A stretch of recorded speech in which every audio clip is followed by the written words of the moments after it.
बेचैन टांग का अजाब। मेरा दादा बरसों से बेचैन टांगों के मरज में मुब्तला था।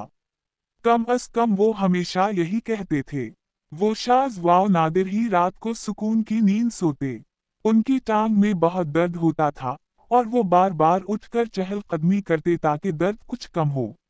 दादी अम्मा कहती थी कि ये तकलीफ इन्हें जंग से वापसी पर लाहक हुई।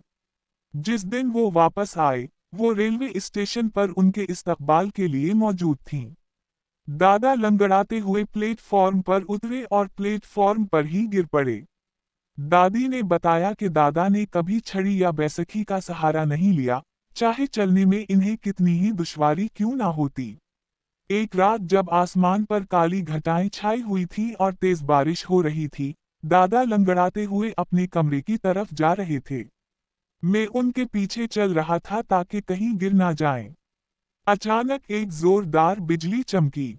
उसी लम्हे मैंने पहली बार वो चीज देखी।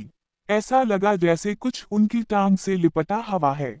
मैंने चौंक कर पूछा, ये क्या था? जब हम कमरे में पहुंचे और इन्होंने बत्ती जलाई, तो वहां कुछ भी नहीं था। मैंने फिर पूछा, दादा, आपकी टांग पर क्या था? मुझे लगा जैसे कुछ लिपटा हुआ था, बस एक लम्हे के लिए, कुछ अजीब सा। वो क्या था? दादा बिस्तर पर लेटते हुए बोले, शायद अब तुम्हें सच बताने का वक्त आ गया है। ये बेचैन टांगों का मरज नहीं है। ये सब जंग के दौरान हवा था, 1942 में, जब मैं न्यू गिनी में तैनात था। मैंने वहां हौलनाक मनाजिर देखे, ऐसे मनाजिर जिनसे दिल व दिमाग हिल कर रह जाएं। जो लोग जंग से वापस आते हैं, वो उन बातों को भूलने की कोशिश करते हैं। मैंने भी बहुत कोशिश की, लेकिन वो मुझे कभी भूलने नहीं देता, एक दिन के लिए भी नहीं। हमेशा के लिए इस बोझ को अपनी टांग के साथ उठाए फिरता हूँ। जब हम न्यू गिनी पहुंचे तो हम सब नए और नातजर्बाकार थे। हमें अंदाजा ही नहीं था कि क्या होने वाला है। हमने जजीरे के जुनूबी साहिल पर कैंप लगाया। वहां के मकामी लोग, जिन्हें पापुअन कहते थे, हमें सामान वगैरह लाने में मदद देते थे। एक छोटा सा पापुअन लड़का था, जो अक्सर हमारे कैंप के आसपास घूमता रहता था। वो शायद 5 या 6 साल का होगा। मुझे इसका नाम भी याद नहीं। अंग्रेजी में वो सिर्फ 2 लफ्ज जानता था, यस और नो। शायद वो वर्दी में मलबूस फौजियों से बहुत मुतासिर था। वो कैंप में इधर उधर दौड़ता और हमसे खेलने की कोशिश करता। जापानी फौजी करीब ही मौजूद थे, इसलिए इसके लिए वहां रहना बहुत खतरनाक था। हमने उसे डराने की कोशिश की ताकि वो वापस चला जाए, लेकिन वो बार बार आ जाता। एक रात जापानियों ने हम पर हमला कर दिया।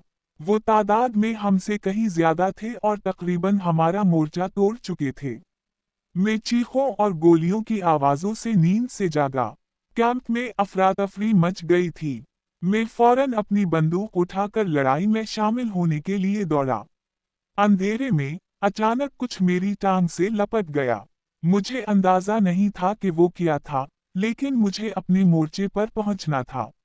मेरे साथियों को मेरी जरूरत थी। मेरी टांग जैसे जकड़ ली गई थी। मैं बमुश्किल चल पा रहा था। अंधेरा छाया हवा था और मैं शिद्दत से खुद को छुड़ाने की कोशिश कर रहा था। मैंने बंदूक की निचली नोक से जोर से जर्ब मारी ताकि जो भी था वो पीछे हट जाए। तब अचानक एक और बिजली चमकी और खैमा एक लम्हे के लिए रोशन हो गया। मैंने नीचे देखा और वो छोटा लड़का, इसकी खौफजदा आंखें मुझे घूर रही थीं। इसके चेहरे पर खून बह रहा था। मैंने खौफ के मारे इसका सर कुचल दिया था। डर के मारे वो मेरा दामन पकड़कर खैमे में छपने आया था। मैंने उसकी आंखों को बंद होते देखा। उसकी आखिरी सांसें चल रही थीं। लेकिन वो नहीं छोटा, वो कभी नहीं छोटेगा।